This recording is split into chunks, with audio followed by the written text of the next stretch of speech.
참 좋으신 하나님 아버지 감사합니다. 주의 사랑하는 성도님들을 주님께서 아침에 깨워주시고 주님 가까이 불러주시니 감사합니다. 하나님, 오늘 우리는 주님을 바라보며 이 자리에 나왔습니다. 주님을 바라보는 자들마다 구원을 얻게 하여 주시오며 주의 크신 능력으로 우리의 손을 붙잡아 주셔서 이 어려운 삶 속에서 주님의 손을 붙잡고 승리하게 하여 주시옵소서. 하나님, 새벽에도 단비를 내려주셔서 감사합니다. 온 대지를 주님께서 단비를 내리셔서 생명을 살리게 하시고 또한 새로운 소망으로 우리를 일으켜 주시니 감사합니다. 하나님, 대한민국에도 단비가 내리게 하여 주시고 우리 가정에도 우리 교회에도 우리 삶에도 하나님 봄비가 내려서 모든 생명이 살아나는 역사를 이루어 주시옵소서. 하나님, 대통령 새로운 당선을 뽑아 주시고 이 나라에 새로운 변화를 주시니 감사합니다. 하나님, 모든 과정 속에서 주님의 은혜가 임하게 하여 주시옵소서. 현직 대통령이 임무를 잘 마칠 수 있도록 끝까지 주님께서 함께하여 주시옵소서. 새로운 당선인에게 주께서 지혜와 명철을 더하여 주시오며 나라 사랑하는 마음을 주시옵고 하나님, 우리나라도 대통령 당선인과 함께 힘을 모아서 좋은 나라를 만들어갈 수 있도록 주님께서 이 나라에 긍휼과 은혜를 베풀어 주실 줄로 믿습니다. 하나님, 우리 명성교회 주님 사랑하는 교회가 되게 하여 주시옵고 늘 다윗처럼 주님 바라보며 어디에서나 주님을 기쁘시게 하는 주님의 귀한 교회가 되게 하여 주시옵소서. 이 새벽에도 주님 은혜 주실 줄로 믿습니다. 성령으로 충만케 하여 주시옵고 우리 마음속에 하나님 사랑하는 마음이 있게 하여 주시오며 깨달아 아는 마음이 있게 하여 주시고 회개하는 마음이 있게 하셔서 사순절 중심에서 주님과 더욱더 가까워지는 귀한 예배가 되게 하여 주시옵소서. 예수님의 이름으로 기도드립니다. 아멘. 자리에 앉으시겠습니다. 네, 오늘 이 시간은 이상희 집사님, 김성미 집사님 가정의 간증을 올려드리겠습니다. 두 부부가 계시고요. 따님이 3명이 있습니다. 소향, 영후, 선우, 이렇게 3명의 딸이 있는데 하나님께서 이 간증 통해서 큰 영광 받아주실 줄로 믿습니다.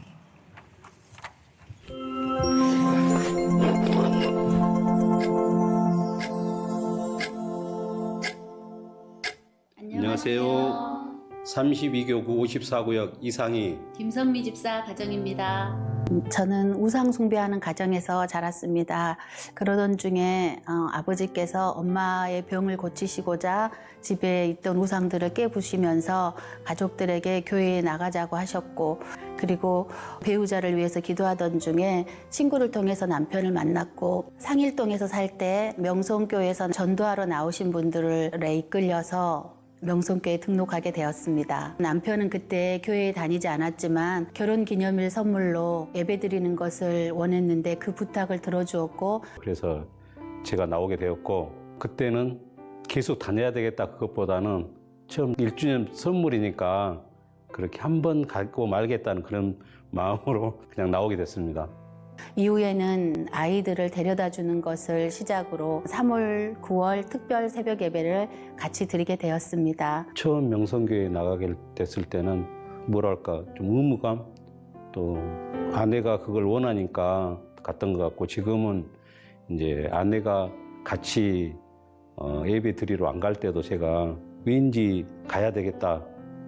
제 몸이 그렇게 이제 교회로 향하더라고요. 원로 목사님과 함께 시작한 금요 베들 성경 공부에서 하나님이 저희의 결혼을 통해서 믿지 않는 친구들과 구별하시고 성별하신다는 것을 깨닫고, 그때부터 더 큰 은혜를 받으면서 명성교회에 뿌리 내리며 신앙생활을 할 수 있었습니다. 제가 금요 구역장 권찰 예배에 다니고 싶었고 또 교구 찬양을 하고 싶어서 5년 동안 다니던 직장을 그만두게 되었습니다. 그때쯤 하계산상성회를 작정하고 기도로 준비하던 중에 남편이 갑자기 허리 디스크 수술을 하게 되었어요. 그래서 남편이 시술을 받고 다음 날 통증이 심한 가운데서도 제가 작정하고 있는 기도 제목이 있으니 산상성에 가고 싶다고 했고, 남편은 제가 옆에 있어도 크게 달라질 것이 없다고 마음 편하게 다녀오라고 했습니다. 아내가 3박 4일 동안 산상성에 갈 때는 제가 바로 시술을 하고 거의 못 움직이다시피 했었어요. 이제 집에서는 하도 고통이 심해서 그냥 엎드려 있고, 병원은 어쩔 수 없이 제가 운전을 해서 가야 되기 때문에 가는 그런 상황이었는데, 아내가 산상성에 간다고 한번 태워다 달라고 그래서 태워다 주고, 이제 그러고 나서는 이제 집에 혼자 있었는데, 저는 딱히 뭐 아내가 거기 산상성에 간다고 해서, 또 집에 있어도 마찬가지고 고통은 똑같이 있는 거니까 갔다 오라고 그렇게 흔쾌히 허락했던 것 같아요. 그래서 제가 미안한 마음을 뒤로하고 올라간 산상성에서 3박 4일 동안 큰 은혜를 받았습니다. 제가 그 직장 생활을 그만두면서 자연스럽게 여손교회 직분도 같이 사모하게 되었습니다. 그래서 그 직분을 위해서 기도하던 중에 남편을 통해서 물질의 채우심을 기도했었고, 하나님께서 그 기도에 응답해 주셔서 제가 확신을 가지고 여손교회 일들을 기쁘게 감당할 수 있었습니다.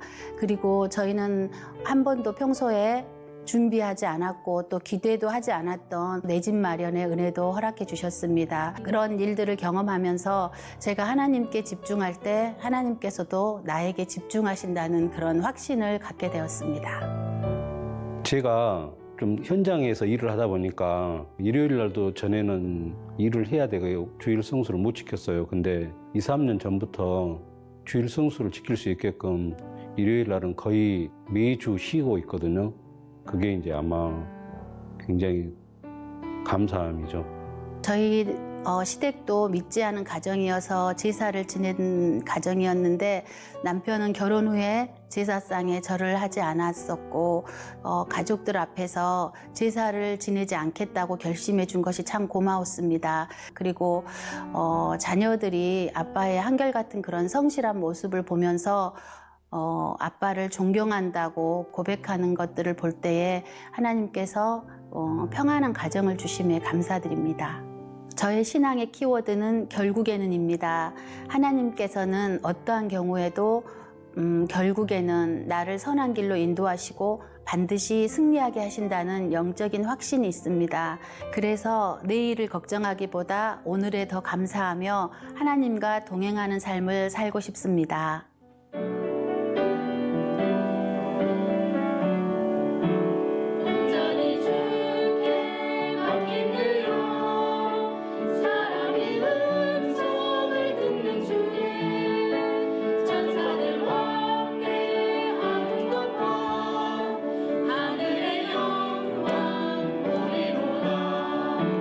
이것이 너의 간증이요, 이것이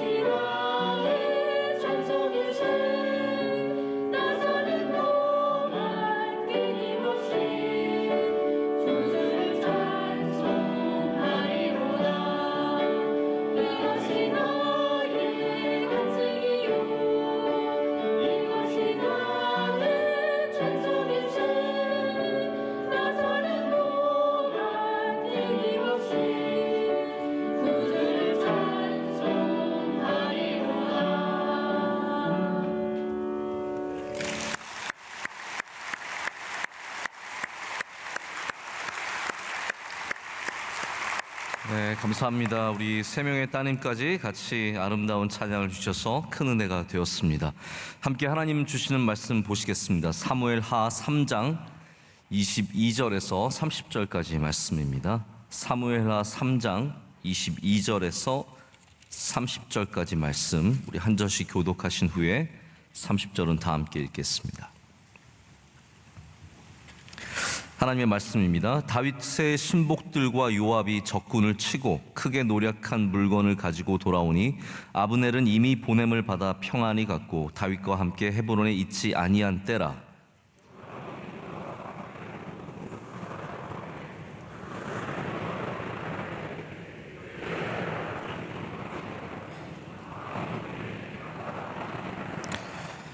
요압이 왕에게 나아가 이르되 어찌하심이니이까? 아브넬이 왕에게 나아왔거늘 어찌하여 그를 보내 잘 가게 하셨나이까?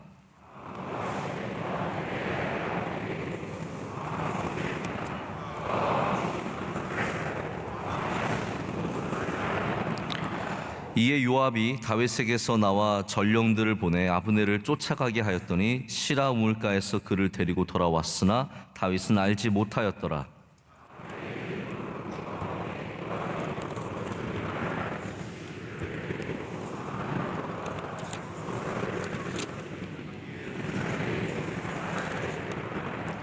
그 후에 다윗이 듣고 이르되 넬의 아들 아브넬의 피에 대하여 나와 내 나라는 여호와 앞에 영원히 무죄하니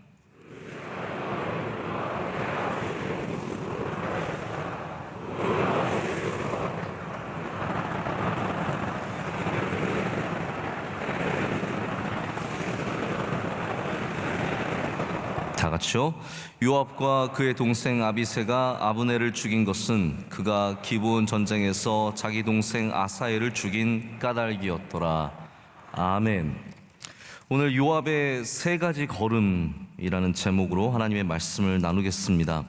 좀 아침에 이 아브넬이 죽는 장면을 너무 우리가 상세하게 들어서 좀 마음이 걸림이 있지만 여기에 나오는 요압의 걸음들을 보면서 우리의 걸음과 얼마나 닮아 있는지, 또 우리의 걸음과 얼마나 닮아 있지 않는지 여러분께서 한번 함께 이 걸음을 좀 맞춰 보시면 좋겠다는 생각이 듭니다.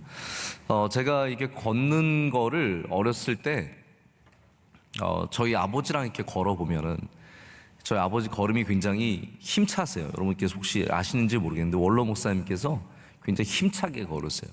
저도 그래서 어렸을 때 나도 좀 저렇게 널찍널찍하게 걷고 싶다. 그래서 아버지 걸음을 따라 걸으려고 굉장히 노력했던 것 같아요. 그때 제가 중학생, 초등학생 그럴 때였는데 그러다 보니까 저도 모르게 걸으면 사람들이 좀 원로 목사님이랑 비슷하다. 제가 걸어오면은 좀 그런 비슷한 분위기가 있다. 그게 칭찬해 주시려고 그러시는 건지 좀 그런 모습이 있다는 얘기를 들을 때가 있습니다. 여러분, 우리가 누구의 걸음을 닮아가느냐 굉장히 중요한 영적인 문제입니다. 여러분의 걸음이 좋은 영적인 멘토의 걸음을 닮아 가셔야 합니다. 그래서 나는 저런 사람처럼 걷고 싶다.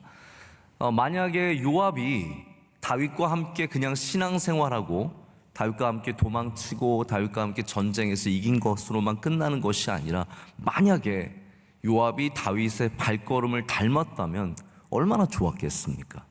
근데 오늘 말씀에도 보시면 아시겠지만 요압은 승리할 줄은 아는 장군이었지만 다윗의 발걸음은 닮지 못한 참 안타까운 모습들이 있습니다. 저희가 이제 유럽의 역사들, 우리 동양의 역사도 마찬가지인데요. 그런 역사를 다루는 영화들을 보면 이런 장면들이 곳곳에 나오는 걸 볼 수 있습니다.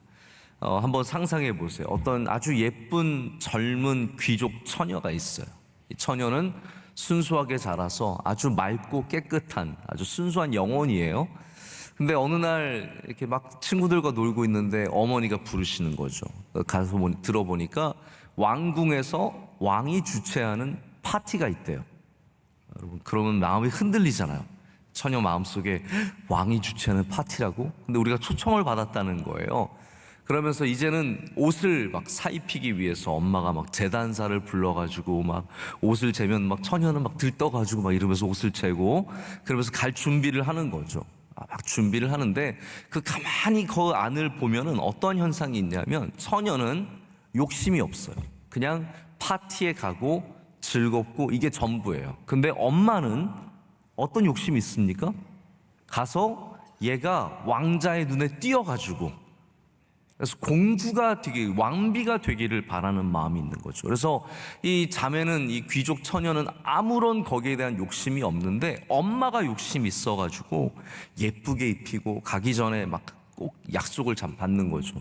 가서 왕이 뭐라고 물어보시면 너 평소에 말하듯이 그렇게 왈가닥 말하지 말고 얌전히 네, 저는 저 요크셔에 사는 공주 누구입니다. 이렇게 예쁘게 말해라 가르쳐주고 왕자의 눈에 띄는 법 이런 거 막 가르쳐가지고 근데 이게 환경만 바뀌어서 뭐 중국이 되었던 한국이 되었던 비슷한 분위기가 있는 거죠.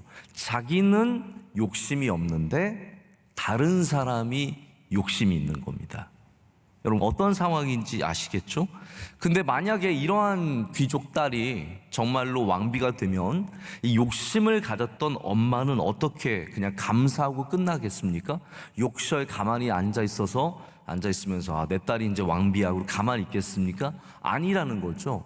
욕심을 가졌던 이런 사람들은 반드시 권력욕으로 말미암아 이 정치에 참여하게 되고 그리고 그 중심에서 뭐 사람들 내가 원하는 사람들 세우고 내가 미워하는 사람 없애면서 굉장히 잔혹한 정치 한복판으로 끌려 들어가는 것을 우리는 종종 보게 됩니다. 그러면 제가 이런 생각을 해봤어요. 대통령 우리가 방금 이제 선거 끝난 지 얼마 안 지났는데 대통령이 되고자 하는 사람이 권력에 대한 욕심이 클까요? 아니면 대통령을 만들려고 하는 사람들이 권력욕이 더 클까요? 여러분 생각을 해보세요. 대통령에 출마한 사람들이 막 나는 대통령 돼야지 막 그 권력욕이 강할까요? 아니면 그 사람을 대통령으로 만들기 원하는 사람들이 어쩌면 더 권력욕이 강하지 않겠습니까? 이런 권력욕이 강한 사람들이 나중에 권력을 잡았을 때 굉장히 다양한 문제들이 생기는 것을 우리 역사를 통해서 보게 됩니다. 자, 여러분 열정이 있는 사람들이 있는 것이 참 좋습니다. 저도 함께 일하는 사람들이 열정을 갖고 있는 것이 참 귀합니다. 그런데 열정과 욕심은 우리 교회 안에서 특별히 우리 영적인 문제 안에서는 반드시 구별될 줄 알아야 합니다. 열정이 있는 사람들은 있어야지만 이렇게 이 사람 내가 대통령 만들어야지, 내가 왕비를 만들어야지, 왕을 만들어야지 라는 그러한 생각이 주변에 많이 있으면 요압이 많다는 증거입니다. 자, 보십시오. 요압은 제가 말씀드렸지만 전쟁에서 승리할 줄 아는 뛰어난 장군이었습니다. 그런데 그 열정과 요압이 갖고 있는 욕심이 섞였을 때 내가 이 사람을 이스라엘의 왕으로 만들어야겠다. 그리고 더 나아가서는 내가 거기서 중요한 역할을 해야겠다라는 그러한 욕심이 섞였을 때 요압은 다윗의 정권을 위협하는 오히려 그 내부에 있는 요압이라는 사람이 다윗이라고 하는 이 위대한 하나님의 종의 가문을 위협하는 사람이 된 것을 오늘 우리 말씀을 통해서 보게 됩니다. 요압 때문에 다윗은 필요하지 않은 갈등을 겪게 되었습니다. 이스보셋의 이 집안은 원래 안 되는 게 뻔한 거예요. 그래서 이 이스보셋을 붙잡고 있었던 아브넬이 죽음으로 말미암아 그 집안이 몰락하는 도화선이 시작된 것이지만 이것조차도 다윗을 도와주는 일은 아니었다는 것이죠. 자, 그래서 오늘 제가 요압의 걸음 세 가지를 한번 여러분과 함께 짚어보고자 합니다. 첫 번째 요압의 첫 번째 걸음은 뭐냐면 승리의 걸음입니다. 자, 그런데 승리의 걸음 이후의 걸음이죠. 바로 그것에 대한 문제를 갖고 있습니다. 오늘 사건의 시작은 뭐로 시작하냐면 승리로 시작합니다. 말씀 첫 번째 말씀 우리 22절 말씀 한번 보실까요? 이렇게 되어 있습니다. 다윗의 신복들과 요압이 적군을 치고 크게 노력한 물건을 가지고 돌아오니라고 되어 있습니다. 자, 이 말씀은 승리하고 돌아온 요압이 그 다음에 아브넬이 왔다 간 것을 들었다는 것을 말해주는 겁니다. 그냥 성에 있었던 것이 아니라 요압은 전쟁을 하러 밖에 나갔었고, 그리고 큰 승리와 함께 노력한 물건들을 챙기고 승리의 노래를 부르면서 궁궐로 돌아왔습니다. 자, 근데 그 사이에 어떤 일이 일어났냐면 아브넬이 왔다 간 거예요. 아브넬이 왔다 갔습니다.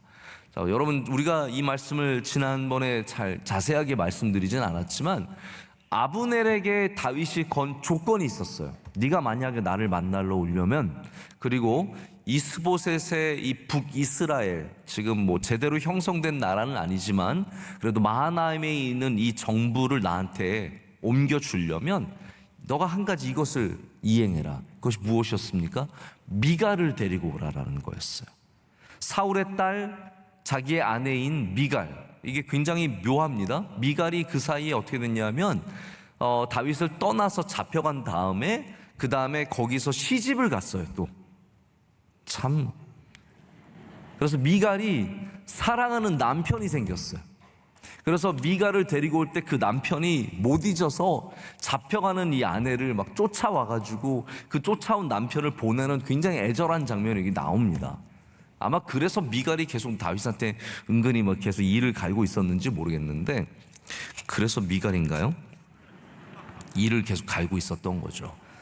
그래서 어쨌든 이 미갈을 데려오는 조건으로 이 아브넬이 온 겁니다. 그리고 오고 나서는 이스보셋에 대해서 솔직하게 얘기를 한 거죠. 나는 도저히 이스보셋이랑은 안 될 것 같다. 북이스라엘 베냐민도 이미 당신에게로 마음이 왔고 이제는 나라를 합칠 일만 남았다라고 전하고 좋은 얘기를 나누고 돌아가게 된 겁니다. 이거를 안 요압이 너무 마음이 상한 거예요. 근데 왜 그 상함이 더 커졌냐면 저는 이 부분이 있다고 생각해요. 승리한 장군이었기 때문에 그는 더 마음이 상한 겁니다. 여러분, 사람은 자꾸 내가 이기고 내가 중요한 사람이 되고 내가 승리하면 내 생각과 내 감정과 내가 갖고 있는 의견들이 굉장히 중요해집니다. 그냥 다윗이 정한 일들에 대해서 충분히 따라갈 수 있는 요압이 자기가 승리한 장군이기 때문에, 크게 노력한 물건을 가지고 온 사람이기 때문에 그 마음이 상함이 더 컸다라는 거예요. 여러분, 승리가 우리를 하나님 앞에 겸손하게 하는 것이 되어야 하는데, 많은 사람들이 승리를 하면은 겸손해지기보다는 들뜨게 되죠. 들뜨게 됨으로 말미암아 내 안에 있는 내 자아가 너무 커지게 되는 거예요. 그래서 다윗의 생각보다, 다윗이 갖고 있는 의견보다 내가 갖고 있는 이 감정, 아브넬을 향한 미움, 이게 훨씬 더 크게 작동을 하게 된 거죠. 여러분, 실패한 장군, 무능한 장군이어도 문제이겠지만 승리하는 장군도 문제가 될 수 있어요. 언제 문제가 되냐면 승리로 인해서 나의 자아가 너무 커질 때. 자, 보십시오. 다윗은 늘 승리했던 사람입니다. 다윗은 늘 승리를 맛보았던 사람이에요. 그런데 다윗의 특징이 무엇입니까? 승리해도 하나님 앞에 겸손했다라는 거예요.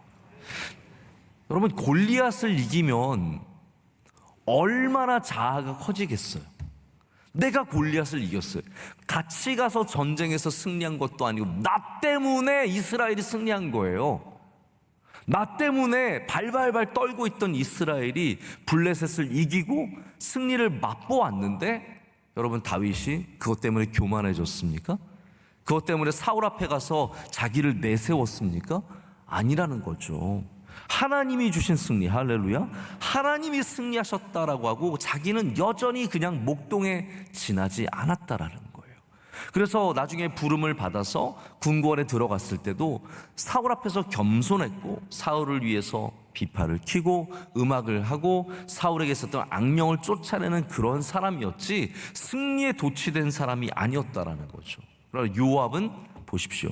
한 번 승리했다고 돌아오자마자 기고만장해져서 다윗의 의견은 전혀 상관없이 내 마음대로 가서 아브넬을 슬쩍 죽이는 이러한 다윗과 전혀 다른 방향으로 가는 사람이었다는 겁니다. 자, 여러분께 드리고 싶은 말씀은 이겁니다. 승리해도 하나님 앞에 겸손할 수 있느냐, 그게 우리의 걸음이 되어야 한다는 것이죠. 승리한 다음에 들뜬 걸음이 되어서 방방 뛰면서 내 마음대로, 내 감정대로, 내 생각대로 하는 것이 아니라 승리 후에도 하나님이 주신 그 길을 걸어갈 수 있느냐? 여러분, 우리 그리스도인에게 정말로 중요한 질문입니다.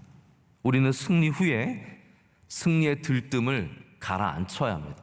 나 때문에 내가 없으면 안 되고, 내가 반드시 해야 되고, 내가 있어서 이렇게 됐고가 아니라 하나님이 하셨습니다.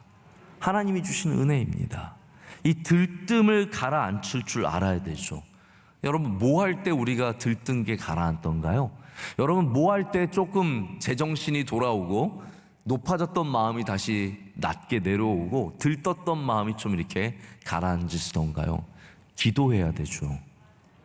기도를 해야 우리가 들떴던 마음들이, 이 분주했던 마음들이, 기고만장했던 마음들이 다시 우리의 자리로 돌아오게 됩니다. 여러분, 기도는 하나님 앞의 자리잖아요. 우리의 자리만 제대로 찾아도 우리의 마음도 돌아오고 우리의 생각도 돌아온다라는 것입니다. 기도의 자리를 평생 놓치지 않으시기를 축복합니다. 그 자리를 지키시면 바로 그 자리 때문에 우리의 마음도 생각도 다시 우리의 원래에 돌아와야 할 자리로 돌아오기 때문입니다. 여러분, 승리하시면 꼭 기도원 가세요.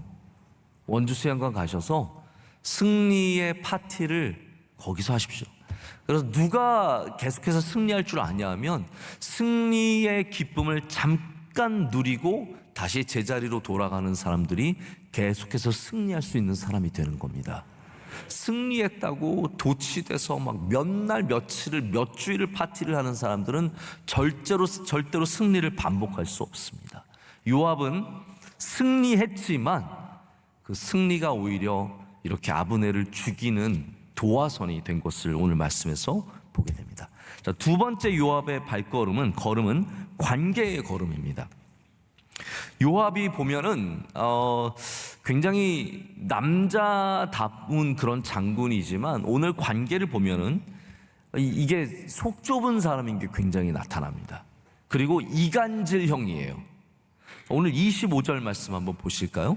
25절에 전혀 근거 없이 이렇게 다윗과 아브넬을 먼저 이간질을 시켜놓습니다. 25절 우리 다 함께 읽을까요? 왕도 아시려니와 넬의 아들 아브넬이 온 것은 왕을 속임이라.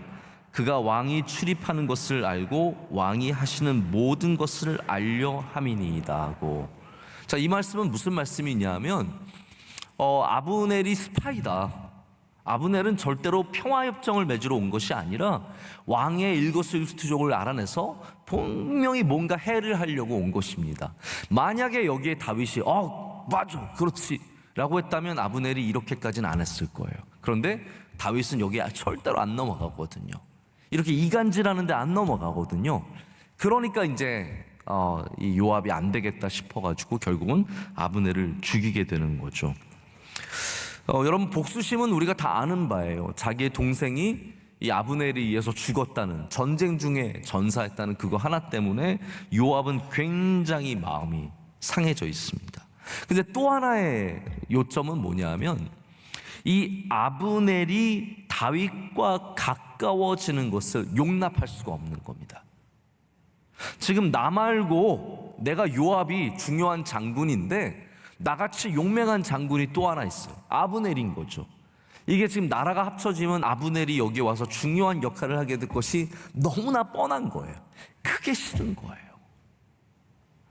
여러분, 하나님이 일하시는데 우리는 누구와도 일할 수 있어야 되거든요.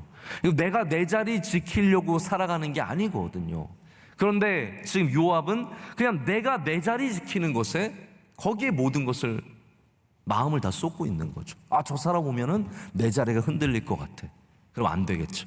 가서 쓱 칼을 집어넣는 거죠. 우리가 사람은 그렇게 죽이지 않더라도 그렇게 사람을 없애는 경우는 너무나 많죠. 그래서 제가 사람들을 만나보면 사람들의 만남에 이런 관계가 참 많은 것 같아요. 여러분 혹시 그런 경험 없으세요? 이렇게 내가 친구를 소개시켜줬는데 내 친구랑 얘랑 더 가까워지는 거예요. 그래서 나는 전화 안 와서 나는 부르지도 않고 지네들끼리 만나서 놀고 있는 거예요. 그럼 우리는 어떻게 해요? 가서 쓱 너 좀 나 좀 보자 해가지고 가서 이렇게 쓱 칼을 집어넣는 거죠. 실제로 그렇게는 안 하시겠지만 아마 마음에 그렇게 섭섭한 관계가 되신 분들이 종종 있으실 거예요. 아, 나 괜히 소개시켜줬다. 그래가지고 둘이 만나가지고 둘이 세상 없이 친해져가지고 함께 다니고 좋은 거 하고 같이 돈 벌고 그러면 배가 아플 수밖에 없죠. 자, 근데 우리 그리스도인들은 이런 마음이 있어야 합니다. 하나님은 우리를 다 통해서 함께 일하신다라는 거죠. 독점적인 관계만이 좋은 관계는 아닙니다. 하나님께서 우리에게 복을 주실 때는 하나님의 능력이 너무나 크시기 때문에 다양한 방법으로 주시는데 저 사람만이 내 복이라고 생각하게 되면 하나님이 복이 되어야 되잖아요. 근데 저 사람만이 내 복이라고 생각을 하게 되면 바로 이러한 집착하는 관계, 바로 이런 문제들이 생기게 되는 것 같습니다. 며칠 전에 이제 미국의 한 선교 기관의 대표 되신 분이 저한테 자기가 어떤 한국 목사님을 만나게 되었는데 어떤 분이냐 좀 가르쳐 달라 그러면 좀 도움이 되겠다라고 해서 제가 마침 기회가 돼서 솔직하게 말씀을 드렸어요. 내일 만날 목사님이 굉장히 훌륭하신 목사님이고 한국에서 참 귀한 영향력을 가지고 계신 훌륭한 목사님이다. 앞으로 좀 좋은 친구가 되었으면 좋겠다. 제가 이렇게 소개를 했어요. 그리고 그 다음 날 이제 그분한테 연락이 왔는데 덕분에 너무 좋은 만남을 해서 고맙다라고 얘기를 하더라고요.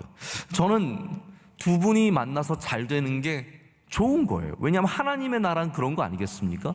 나랑만 어떻게 독점적으로 만나서 잘 되는 게 중요한 게 아니라 모두가 함께 만나서 같이 일하고 같이 잘 되는 게 좋은 거잖아요.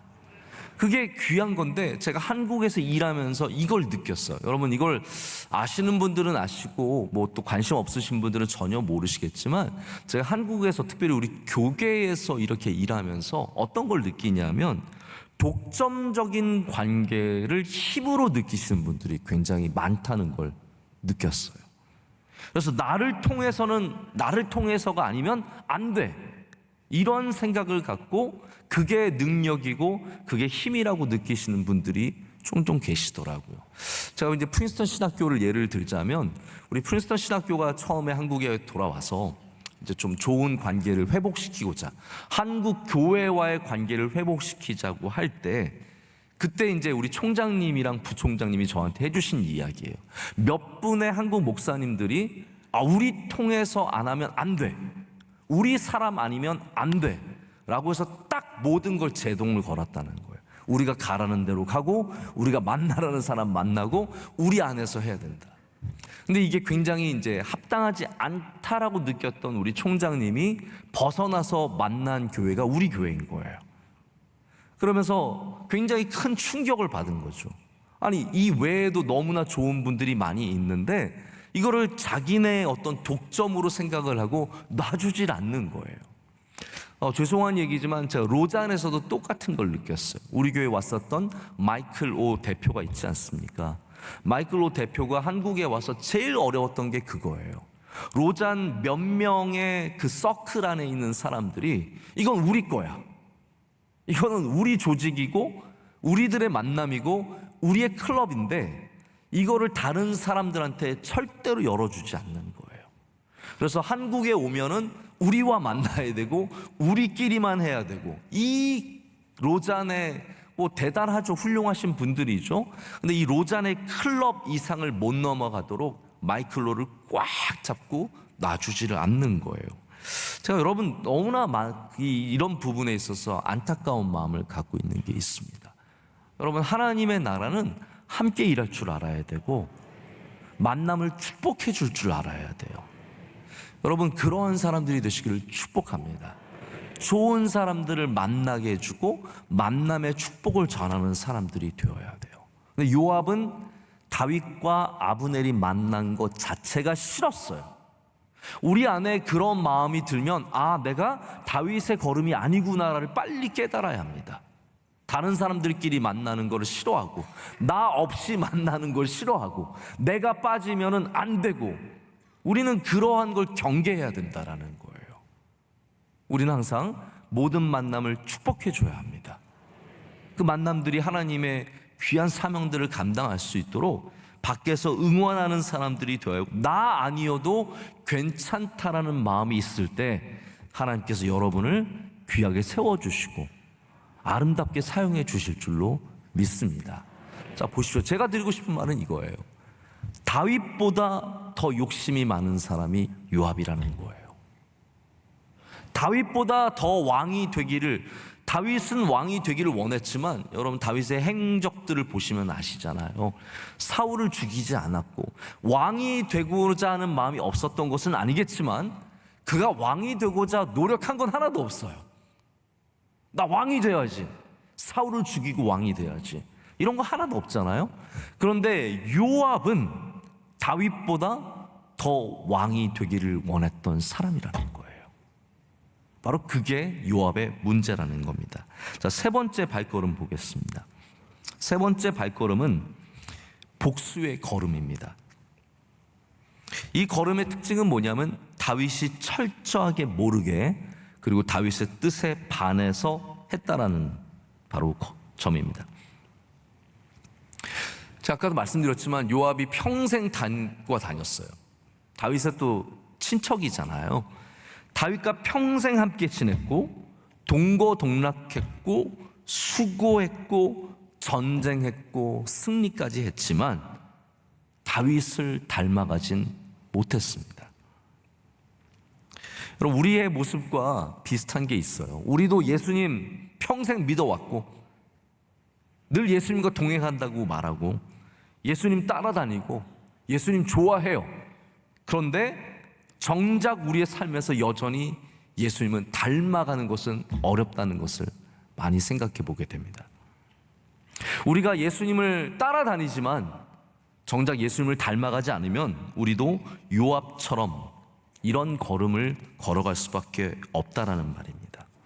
자, 다윗은 용서의 사람이었죠. 다윗은 용서할 줄 아는 사람이었습니다. 복수하기보다는, 여러분, 복수를 하려면 다윗처럼 복수할 게 많은 사람이 어디 있겠어요? 다윗이 원수가 얼마나 많으면 시편에 원수 얘기가 얼마나 많이 나옵니까? 다윗을 힘들게 한 사람들이 얼마나 많았겠어요? 근데 다윗이 그런 복수를 하지 않았다는 거죠. 하나님 손에 맡겼습니다. 하나님을 더 의지했던 사람입니다. 그래서 다윗의 승리는 하나님의 축복입니다. 근데 요압은 그 은혜를 누리지 못한 거예요. 내가 내 손으로 복수하는 바람에 하나님이 주시는 승리를 맛보지 못하게 됩니다. 그리고 너무나 비겁하게도 평화를 위해서 찾아왔던 장군을 다시 불러서 우물가에 이르렀던 장군, 아마 거기서 쉬고 있었을지 모르겠죠. 이 시라 우물가에서 올라가던 길에 잠시 멈춰서 목을 축이던 그 사람들을 불러서 내려와라. 다윗이 부른다.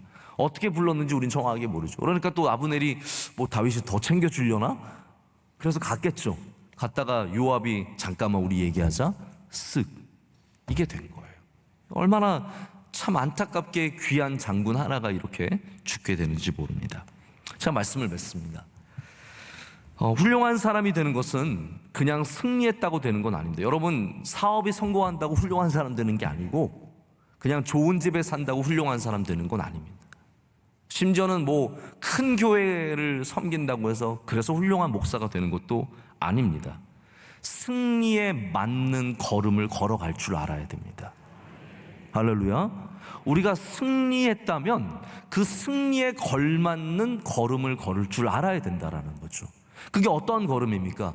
용서할 줄 알고, 함께 일할 줄 알고, 베풀 줄 알고, 사랑할 줄 알고, 섬길 줄 아는 그러한 걸음을 가질 때 여러분의 승리의 삶에 걸맞는 걸음을 걷게 되는 거예요. 제가 교회 안에서 저도 뭐 수천 명의 사람들을 보게 되는데 원로 목사님도 늘 그런 말씀 해주신 것 같아요. 어떤 사람들이 잘 되느냐? 근데 제가 봐도 보여요. 이 잘 되시는 분들은 어떤 분들이냐면 하나님이 주신 복에 걸맞는 걸음을 걸어가는 사람들이에요. 하나님이 잘 되게 하시고 좋은 사람들 만나게 하시고 좋은 가정 이루게 하시고 거기서 그 걸음을 잘 걸어가는 사람들, 늘 하나님 앞에 겸손하고 베풀 줄 알고 나눌 줄 알고 사랑할 줄 알고 섬길 줄 알고. 그런데 안 되는 사람들은 뭐냐면요, 잘 돼도 하나도 베풀 줄 모르고 사랑할 줄 모르고 섬길 줄 모르고 오직 내 것만 챙기고, 이런 사람들은 아무리 돌아봐도 결국은 잘 되지 못하는 것을 많이 보게 됩니다. 여러분, 복된 걸음을 걸어가시길 축복합니다. 요압의 걸음이 아니라 다윗의 걸음을 걸을 줄 알아야 됩니다. 우리는 승리했기 때문에, 하나님께서 이미 우리에게 승리 주시지 않으셨습니까? 그렇기 때문에 우리는 사랑할 줄 알아야 되고, 베풀 줄 알아야 되고, 용서할 줄 알아야 됩니다. 요압이 여기 중요한 잘못을 두 가지 저지르거든요. 이 긴 이야기가 아니기 때문에 말씀을 드릴게요. 첫 번째는 전쟁 중에서, 오늘 말씀 마지막 절이 바로 그것을 짚고 있어요. 괜히 이런 말을 적는 게 아닙니다. 30절을 뭐라고 적혀 있냐면 요압과 그의 동생 아비새가, 그러니까 요압이 혼자 죽인 게 아닙니다. 여기 성경은 아비새도 같은 책임을 갖고 있다는 것을 말하고 있습니다. 요압과 그의 동생 아비새가 아브넬을 죽인 것은 그가 기브온 전쟁에서 자기 동생 아사엘을 죽인 까닭이었더라, 이렇게 적고 있는데요. 여기 이 이유가 합당하지 않다는 걸 보여주는 거예요. 이 기브온에서 전쟁에서 죽었을 경우에는 복수를 할 수 없는 조항이 됩니다. 전쟁에서 죽은 거는 어쩔 수 없는 죽음이라는 거예요. 그거에 대해서 복수를 해서는 안 된다. 원수 복수의 조항들이 있는데, 다른 이유 때문에 원수를 갚는 것은 성경은, 특별히 구약 성경 안에선 가능해요. 그러나 전쟁 중에 죽는 경우는 원수가 될 수 없습니다. 그러나 바로 이 요압과 바로 아사엘의 죽음에 대해서 아비새가 함께 이것을 죽인 것을 짚고 있고, 또 하나의 문제는 뭐냐면, 이게 어쩌면 더 중요한 문제예요. 여러분, 헤브론을 제가 설명드릴 때 뭐라고 말씀드렸냐면 도피성이라고 말씀드렸어요. 헤브론은 도피성이에요. 도피성은 어떤 곳입니까? 부지부식간에 혹은 실수로 어떤 사람을 해치거나 죽이거나 이런 사람들이 도망을 쳐서 피할 수 있는 곳이 도피성이잖아요. 지금 어떻게 보면 아브넬은 도피성에 와 있는 거나 마찬가지예요.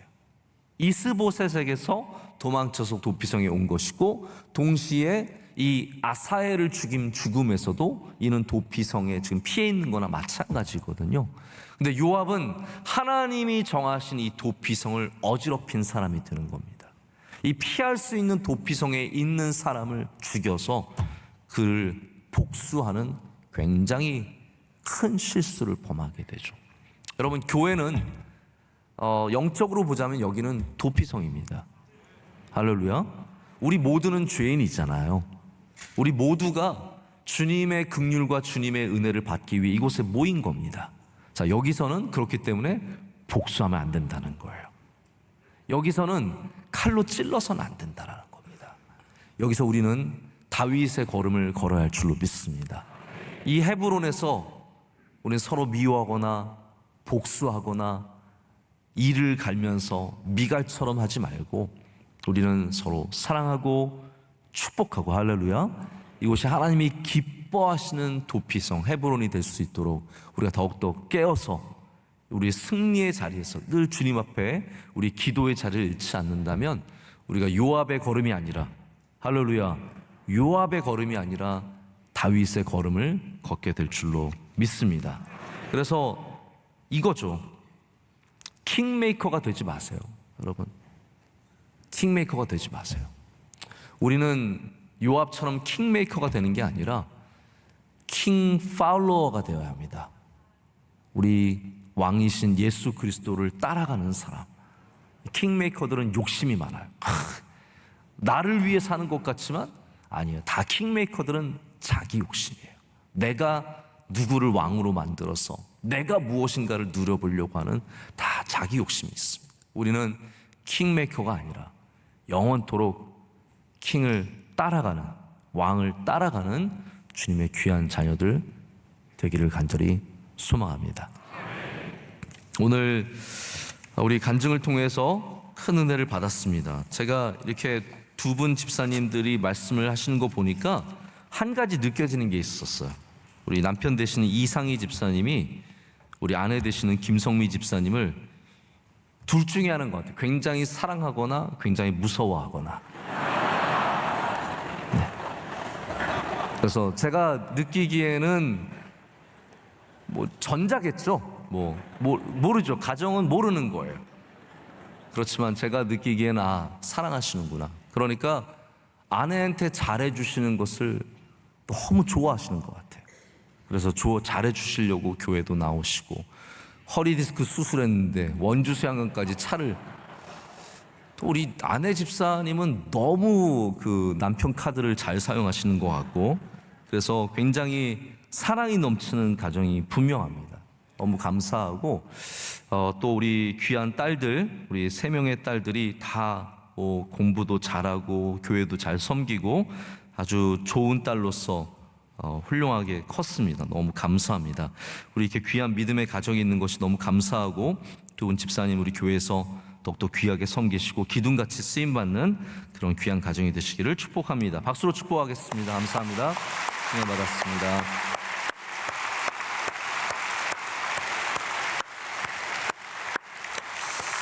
이 시간 우리 함께 통성으로 기도하겠습니다. 우리 기도하실 때 우리 대한민국 위해서 이제 수많은 변화가 있는 이 시기인데, 하나님께서 은혜 주셔서 아픔과 상처가 없이 잘 변화되어서 우리나라가 좋은 나라로 바뀌어갈 수 있도록 위해서 기도해 주시기를 바라고요. 당선인과 또 그리고 현직 대통령을 위해서 함께 기도해 주시기를 바라고요. 우리 명성교회 주님 주신 사명을 끝까지 잘 감당하는 하나님 기뻐하시는 교회가 될 수 있도록 우리 주신 선교의 사명, 또 많은 선교사님들, 동역하시는 분들, 우리 선교기관들, C채널과 성소병원과 또 우리 수양관들, 여러분 아시겠지만 수양관이 지금 오랫동안 많은 사람들 오지 못해서 어려운 가운데 있습니다. 우리 수양관이 잘 회복될 수 있도록 위해서 기도해 주시기를 바라고요. 또 우리 교회 예배 온전히 드려서 하나님 기뻐하시는 예배의 은혜가 있는 교회가 되게 해달라고 기도해 주시고, 모든 교구와 모든 부서들마다 성령 충만케 해달라고 기도해 주시고, 또 우리 사순절 맞아서 더욱더 하나님 깊이 만나며 예수 그리스도 십자가를 온전히 붙잡을 수 있도록 이 모든 것들을 위해서 우리 두 손 들고 주여 삼창하고 기도하겠습니다. 주여 주여 주여. 하나님 아버지 감사합니다. 주님 만나게 하시고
기도 마지막 하기 전에 광고를 하나 드려야 되겠습니다. 재직회 광고입니다. 서울 동남로에 부목사 청빙청원과 안수후 청빙청원을 위한 재직회가 3월 26일 다음 주 우리 토요 새벽 깨우는 가정 이후에 예루살렘 성전 본당에서 있습니다. 서리 집사 이상 참석하실 수 있습니다. 함께 기도하겠습니다. 하나님 아버지 감사합니다. 오늘 비 오는 이 시간에도 새벽을 깨우게 하시고 우리 가족들과 함께 또 우리의 믿음의 동지들과 함께 예배하게 하심을 감사합니다. 하나님, 우리 교회에 새벽 기도의 선물을 주신 것을 감사드립니다. 하나님, 이 선물을 쉽게 놓치지 않도록 주님께서 우리의 모든 것들을 주장하여 주시옵소서. 하나님, 대를 이어서 새벽 예배 드리는 은혜가 있게 하여 주시옵소서. 형제들과 자매들이, 온 가족들이 새벽의 제단을 함께 쌓아가게 하여 주시오며, 여기에 우리의 기도가 쌓이고 우리의 이야기가 쌓이고 하나님의 응답하심이 이루어지는 놀라운 역사가 쌓여가게 하여 주시옵소서. 하나님, 오늘 주신 말씀을 굳게 붙잡습니다. 우리의 발걸음이 세상을 따라 갈짓자로 이리로 저리로 왔다 갔다 하는 그런 발걸음이 되지 않게 하시고, 다윗처럼 우직하게 시온을 향해서 걸어가는 귀한 발걸음이 되게 하여 주시옵소서. 하나님, 우리 대한민국의 주의 긍휼과 은혜를 베풀어 주실 줄로 믿습니다. 이 나라의 모든 어려움들을 주님께서 다 아시오니 넘어서게 하여 주시고, 사회와 경제와 문화와 정치와 모든 곳에 주님의 다스림이 있게 하여 주시옵소서. 대통령 당선인과 또 현직 대통령 주님께서 모든 분들과 함께 하여 주셔서 좋은 승계가 있게 하여 주시옵고, 이를 통해서 하나님께서 우리나라를 굳게 붙잡아 주실 줄로 믿습니다. 하나님, 우리 명성교회 위에 한없는 긍휼과 은혜를 베풀어 주시옵소서. 오늘도 교구로, 부서로, 찬양대로 여러 모양으로 함께 모여 앉았습니다. 하나님, 모인 곳마다 성령 충만케 하시고 주의 은혜가 임하게 하여 주시옵소서. 우리 교회 주신 선교의 사명 잘 감당할 수 있도록 하나님 늘 깨어서 기도하며 하나님 선교의 사명을 굳게 붙잡도록 주님 은혜 내려 주시옵소서. 모든 선교사님들과 함께 동행하여 주시옵고 안전을 지켜 보호하여 주시옵소서. 하나님, 우리 사랑하는 원로 목사님 주님께서 날마다 신원을 강건하게 붙잡아 주시며 그 선교의 발걸음마다 동행하여 주셔서 어디를 가시든지 주님 영광 받아 주시고 하나님 말씀에 많은 열매가 맺히도록 하나님께서 동행하여 주시옵소서. 오늘 간증 올려드린 가정을 축복합니다. 하나님께서 사랑하시고 기뻐하시는 그 가정 위에 하나님께서 건강의 은혜와 물질의 은혜, 이 세상의 은혜를 많이 부어 주시옵소서. 복되게 하시고 기쁨과 감사가 넘쳐나는 가정, 자녀들이 큰 복을 받는 가정이 되게 하여 주시옵소서. 하나님께서 이 가정을 통해서 영광 받으신 줄로 믿습니다. 내일 주일도 잘 준비하게 하시고 사순절 잘 준비해서 우리 부활절 그날까지 승리하는 주의 백성들이 다 되게 하여 주시옵소서. 이 모든 것을 주님께 감사함으로 아뢰옵고, 이제는 우리 주 예수 그리스도의 크신 은혜와 하나님 아버지의 영원하시고 변함없으신 사랑과 성령님의 함께하심과 임재하심이 주의 말씀을 붙잡고 주님의 뜻대로 걸어가기를 소망하는 주의 모든 사랑하는 백성들 가운데 이제로부터 영원토록 함께 하시기를 간절히 축원하옵나이다. 아멘.